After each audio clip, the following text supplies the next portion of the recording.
Baik, Assalamualaikum warahmatallahi wabarakatuh. Perkenalkan, saya Resti Sapar, salah satu mahasiswa dari Universitas Meggy Makassar, tepatnya di jurusan Farmasi, program studi S1 Farmasi. Baik, di video kali ini saya akan memaparkan atau memberikan materi mengenai retail farmasi dan bisnis farmasi dengan dosen pengampu APT Saparudin MSI. Oke, kita masuk dalam materi yang pertama, yaitu retail farmasi adalah kegiatan seorang personel di bidang farmasi yang meliputi apotik, klinik kesehatan, dan laboratorium diagnosis, di mana yang tersebar di seluruh Indonesia hingga saat ini telah memiliki lebih dari 1.321 jaringan apotek yang tersebar di seluruh Indonesia. Selanjutnya, di dalam industri farmasi dapat dikategorikan ke dalam apotik, toko obat, dan apotik atau toko obat modern, di mana sebagai sistem warisan zaman kolonial Belanda dulu, aktivitas retail farmasi dimulai sekitar tahun 1930-an. Dan konsep apotik dan toko obat kemudian diatur secara tersendiri pada sekitar tahun 1940-an awal. Konsep baru ini secara intelektual mempengaruhi dinamika industri farmasi, di mana cara-cara perjalanan tradisionalnya itu berbasis pada konsep, ada resep, dan ada juga barang, di mana strategi dan pemasaran yang modern berbasis pada konsep manajemen, strategi, dan komprehensi. Itulah sejarah dari. Oke, selanjutnya secara garis besar, farmasi dikelompokkan menjadi dua kategori, yaitu pertama adalah obat bebas atau OTC yang dapat dibeli bebas oleh konsumen. Yang kedua yaitu obat keras yang hanya dapat dibeli melalui resep dokter, di mana dokter adalah bahkan pemilihan dan penggunaan obat untuk pasien. Itulah di kolom produk farmasi tergolong menjadi dua kategori.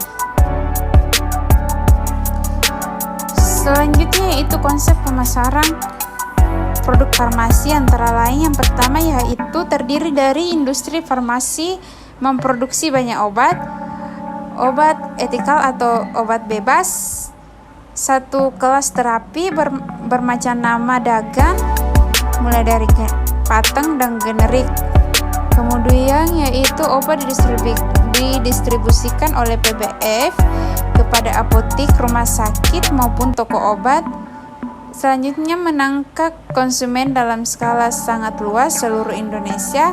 Selain dipasarkan dalam negeri, obat tersebut juga dipasarkan di luar negeri. Oke, lanjut dari pemasaran farmasi lagi, di mana spesial pemasaran tidak terbatas hanya pada produk terapi, memberikan perhatian yang besar pada pelayanan farmasi, memberikan kepesanan atau kebutuhan dan keinginan pasien, bukan hanya sekedar menjadi produk untuk menarik keuntungan yang sebesar-besarnya. Produk farmasi adalah obat keras dan OTC. Obat keras sama dengan dokter, di mana dokter harus memberikan resep sebelum obat diberikan kepada pasien.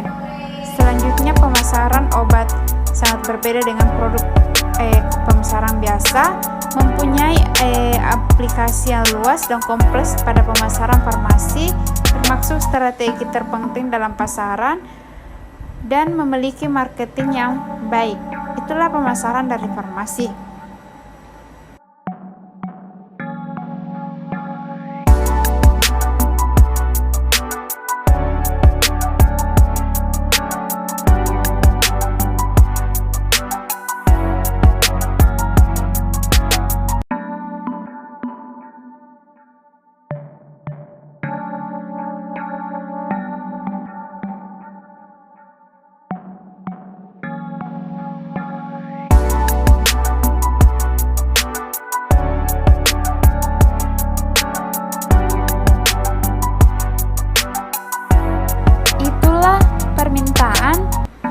beli produk farmasi di mana terjalin antara jual beli obat antara pasien dengan apoteker. Baik, lanjut dari tadi adalah produk penjualan kefarmasian. Selanjutnya yaitu peran kinerja dalam faktor berbagai macam dalam menentukan berhasilnya sebuah organisasi bisnis, sehingga dapat menjadi dan membantu pihak manajemen untuk evaluasi hasil-hasil kinerja yang telah dilakukan. Dalam dunia usaha, penilaian kinerja sangatlah berperan penting karena dengan adanya pengukuran kinerja diketahui seberapa baik strategi dan manajemen apotek dalam jangka waktu tertentu, serta mampu melihat kekurangan atau kelemahan yang ada di dalam apotek sehingga bisa diperbaiki di masa mendatang. Baik, selanjutnya kita membahas mengenai nilai dan kepasaran konsumen.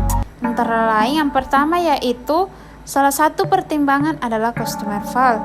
Yang kedua yaitu kepasaran konsumen sangat berkaitan erat dengan kualitas.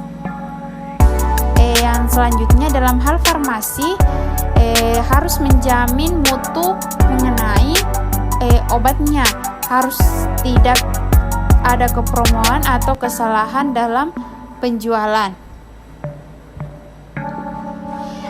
Itulah yang dapat saya paparkan pada video kali ini. Mungkin sedikit bisa membantu dan menambah pengetahuan teman-teman sekalian. Saya ucapkan banyak terima kasih. Wabillahi taufiq wal hidayah. Wassalamualaikum warahmatullahi wabarakatuh. Dan terima kasih. See you next time video.